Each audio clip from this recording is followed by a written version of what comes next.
ही दोन्ही गोष्टी खरंच चिंताजनक आहेत सागर. पेरण्या अधिक झाल्या पाहिजेत आणि त्याकरता पाऊस चांगला पडला पाहिजे. नाशिक जिल्ह्यात आणखीन 13 कृषी सेवा केंद्रांचे परवाने निलंबित करण्यात आले आहेत. ही या क्षणाची एक मोठी आणि महत्त्वाची बातमी, कारण नियमभंग केलेल्या अशा प्रकारच्या केंद्रांच्या परवानेच थेट रद्द करण्याची कारवाई आता कृषी विभागानं केली आहे. तर खरीप हंगामामध्ये सध्या विशेष तपासणी मोहीम हाती घेण्यात आलेली आहे.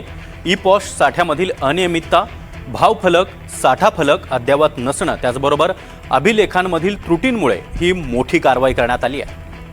13 जुलैच्या नंतर जे खुलासे त्यांना विचारण्यात आले, शासकीय अधिकारी जे व्हिजिट करतात अचानक, ते सगळे असमाधानकारक होते आणि त्यामुळे 13 केंद्रांचे परवाने निलंबित करण्यात आले. 1 एप्रिलपासून आतापर्यंत 112 परवाने निलंबित झाले, तर 42 परवाने कायमस्वरूपी रद्द करण्यात आले आहेत. आणि इतकंच नाही तर 4 गुन्हे देखील पोलिसांकडून दाखल करण्यात आले.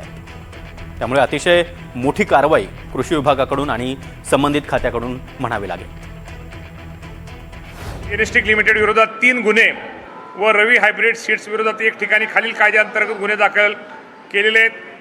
त्यामुळे निश्चित प्रकारे आपल्या माध्यमातून मी शेतकरी बांधवांना एक सांगू इच्छितो की या बाबतीमध्ये शासनाने ताबडतोब या ज्या कंपन्यांनी हे बोगस बियाणं माझ्या शेतकऱ्याला दिलं त्या बाबतीमध्ये कारवाई करण्याचे आदेश राज्याच्या मुख्यमंत्र्यांनी पण दिलेले आहेत आणि आमच्या कृषी विभागाने पण निश्चित प्रकारे तक्रार त्यांना आदेश दिलेत.